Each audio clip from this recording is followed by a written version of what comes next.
Hey, what is up YouTube? It's Adam Ayase, and in today's video I'm going to be showing you guys an exact breakdown on how I'm able to run my solar clients ads and generate them at 38 times ROAS on their money essentially.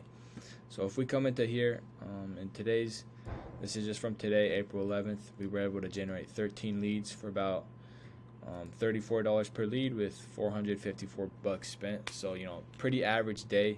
Sometimes this breaks under 30, sometimes it's around 40.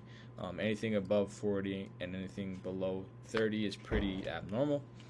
Yeah, so if we just come into here, as you guys were able to see, we got 66 link clicks, a $66.88 cost per link click. Typically $5 and under is pretty good. You guys want to try to keep this below $10 as well. And clicks, that doesn't really matter as well. And so yeah, I've been getting a lot of questions on how I actually run them. And so I run them all from one generic ad account and one generic solar page. So I'm not trying to pretend to be a company or anything like that. I'm simply acting as a solar consultant essentially. So if you guys can come in here or see in here, this is where I run all of my clients' ads. Yeah, it's being really glitchy right now though. So this is where I run all of my clients' ads. I don't connect to their Facebook pages. It just makes it really complicated and a long process to get them finally set up.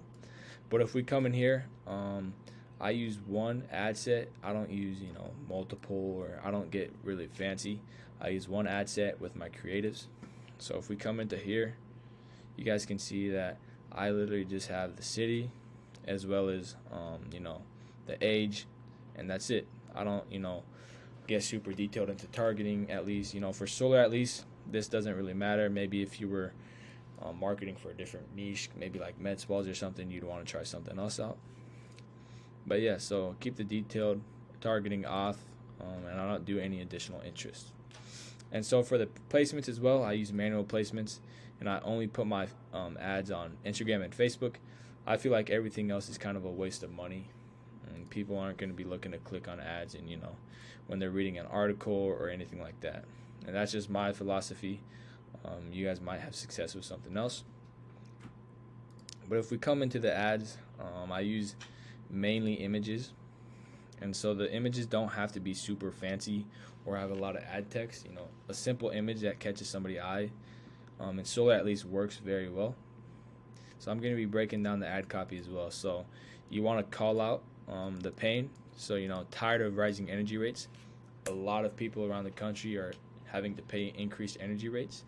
And so essentially I just say, are you tired of rising energy rates? And then I call out the area. So Massachusetts homeowners wanted for a new solar program, and then a quick benefit, go green and pay $0 for install. Then I list the criteria. So you must own your home obviously, and you have to have a power bill of over $100. This kind of builds in the scarcity within the ad. So people are like, okay, so not everybody qualifies. And then we list some quick benefits. So why go solar, and then the quick benefits.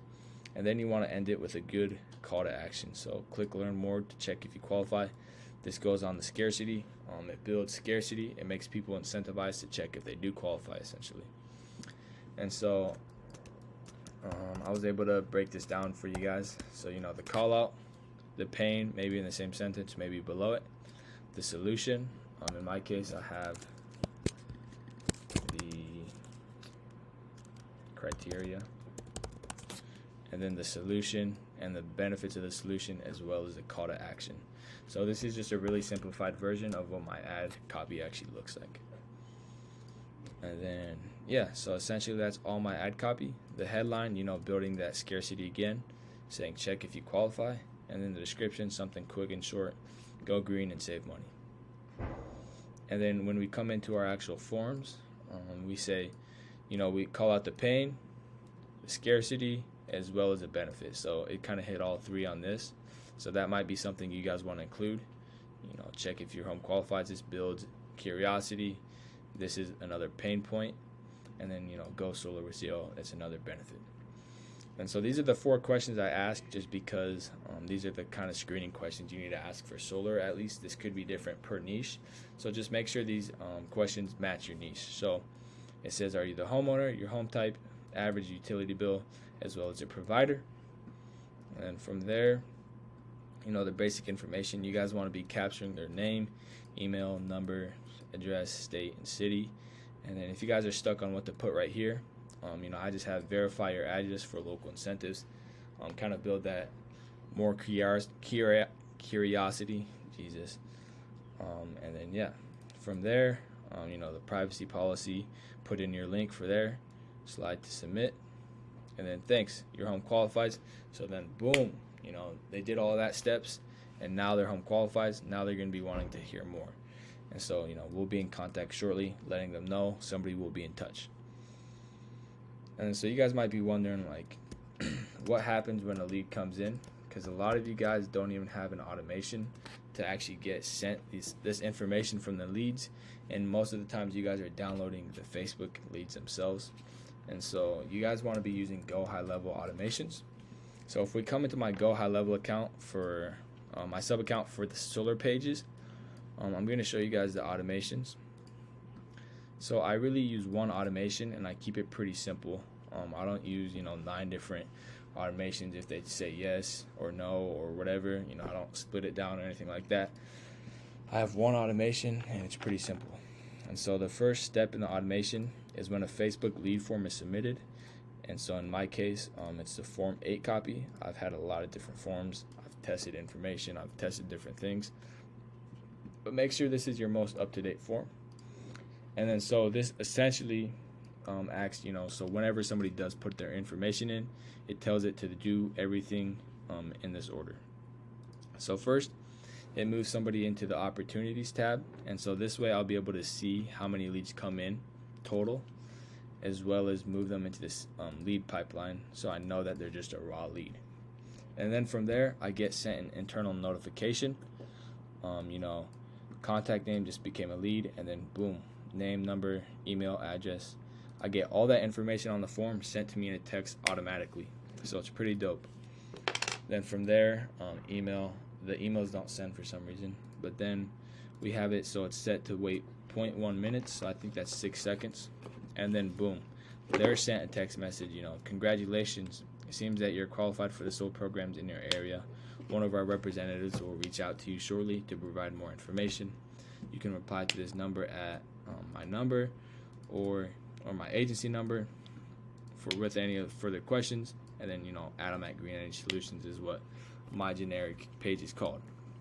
And so it's pretty simple. If you guys want to know how to actually connect Facebook and your Facebook pages to the GoHighLevel automations, all you got to do is come to settings, scroll down to integrations, make sure you guys are connected to Facebook in this tab right here. So my ad account and then the page. Then you want to come to the Facebook forms field mapping, and then it's going to have all of your current lead forms, and all you have to do is map the field. So for example, let's just do this. So you got a form field right here with all the questions, and then you want to put in the answering answers. So for example, are you the homeowner? Boom. Home type, average utility bill, right here, electric provider. And so you just want to match all of this to the questions essentially in your form field. You want to do this so when you come back to here in the automations, when you come back to here to send yourself a text, you're going to be able to get that information from the lead forms and then put it into actual text. And so if you come to custom values, contact, and then go down to the custom fields we just added, who's your electric provider, every time a lead comes through, it's going to automatically put their electric provider in this box. And so that's why I kind of have this with like that. So it's like electric provider blank, and then it puts their electric provider in. So that's really important. Make sure you guys map the fields so that you can actually add the custom values and be able to see all the information from the Facebook form. You guys aren't going to have the questions automatically into your mapping forms. So what you want to do is come to sites, forms, surveys, and then you want to go in here.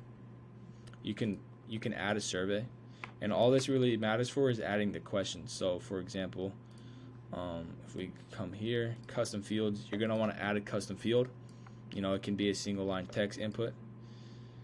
And then boom. So you just want to put the question. So like, for example, in the lead forms, so you're going to want to put, let's just say, who's your electric provider. You're going to want to put this in the field. So then boom, that's all you got to do. Just put it under contact information, whatever. But you guys can already have one, but just save that, and then you're going to be able to see, then you're going to be able to map the forms when you come into integrations and Facebook form mapping. And this is a really important step, so make sure you guys watch that over again and make sure you get that in your automations. And so yeah, as you guys can see, I got all of the information in a text sent to me. And so if a client just wants the leads, all I have to do is copy that text and forward it over to them. And so, as you guys know from my previous videos, I do leads and appointments. And so, appointments, I have no idea why it's green. But I do leads and appointments. So if I have a client under the leads, all I have to do is copy and paste it. Pretty simple. But if I am booking the appointments, you guys have been asking me questions on how I actually do that. So first, you guys want to get the criteria from your clients that need to be met. For example, in the solar industry, these are pretty standard criteria that I have to ask when I set the appointments. So, you know, credit score of 650, taxable income, minimum shading on the home, no mobile homes, and a utility bill past $100. And when you guys onboard clients, make sure if you're setting appointments that you ask the criteria that you want to be met at each appointment. For example, if you're in the med spa niche, just make sure, you know, I don't know the med spa actually, so I'm not going to give an example. But yeah, in solar at least, you need to make sure you ask the criteria.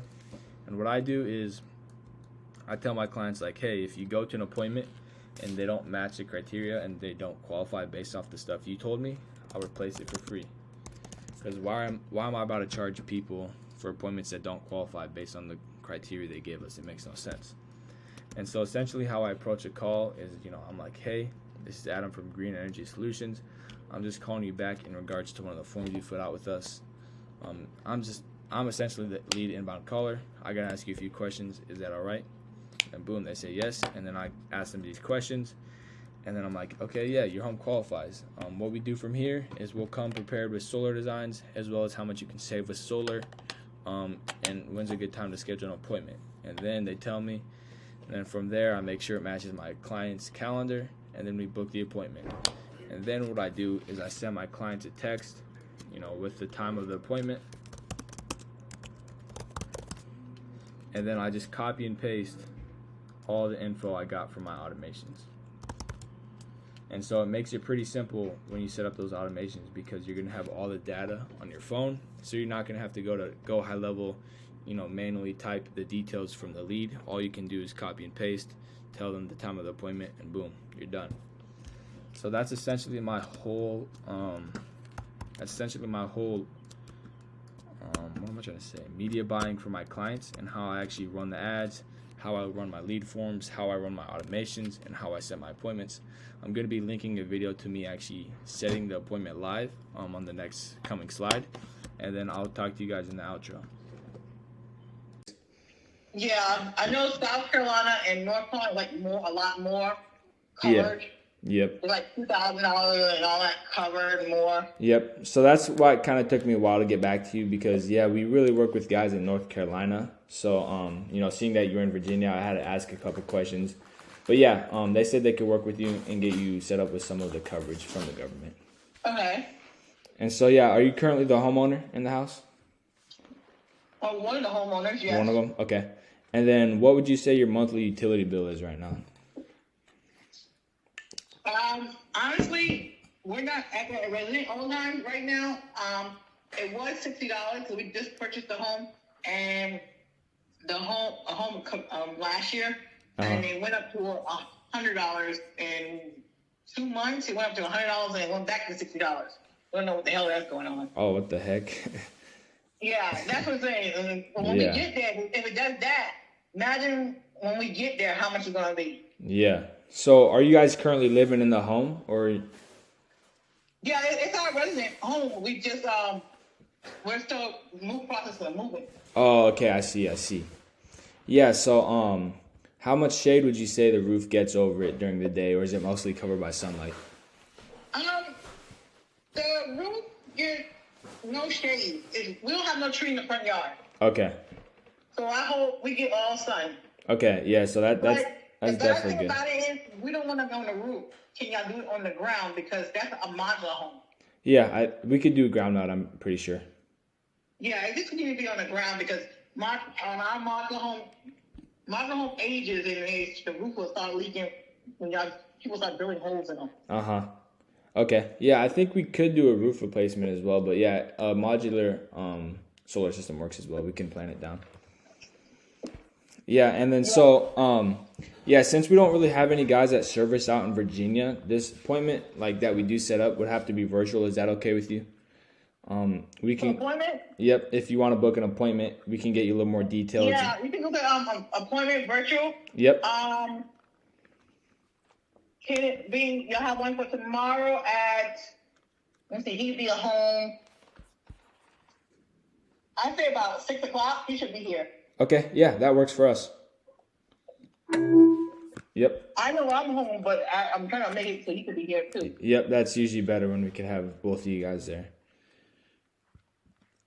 Yep. So let's just plan for 6 p.m. and then if anything comes up, he gets home a little late or something like that, just let me know. We're pretty lenient when it comes to rescheduling. Okay. Okay. Yep. Sounds good. I'll go ahead and send you the link as well via text. The link is for what? For the virtual meeting. Virtual? Yep. Okay. Okay. Sounds good. All right. We'll see you then. Bye. All right. Basically wraps it up for today's video. I hope you guys enjoyed that appointment setting call. I'm not the most comfortable setting appointments yet, and you guys can probably see it in the video, but it does get the job done. And essentially, that's how I've been able to run all of my clients' ads and actually deliver them results, as well as that clickbait title of 37 ROAS. I'm sure some of my clients do have this type of ROAS. I haven't asked them, but yeah, that's essentially the whole thing on how I actually run my ads, as well as the criteria I ask in the appointments and whatnot, and essentially the whole process on how I've been able to scale to just under $18,000 in revenue within 3 short months, and $1,500 on the day and whatnot. I do want to plug my Discord before I leave, and so it's an agency only Discord with over 400 members in it right now. I am closing it when it hits 500 sub members as well, so make sure you guys do get in there before I close it to the public. If you guys did like the GoHighLevel automations I used and want to support me, make sure you get your 2 free weeks of GoHighLevel in the link below, and as well as follow me on Instagram and kind of like the video and subscribe as well. My next video is going to be an update on the 0 to 35K challenge.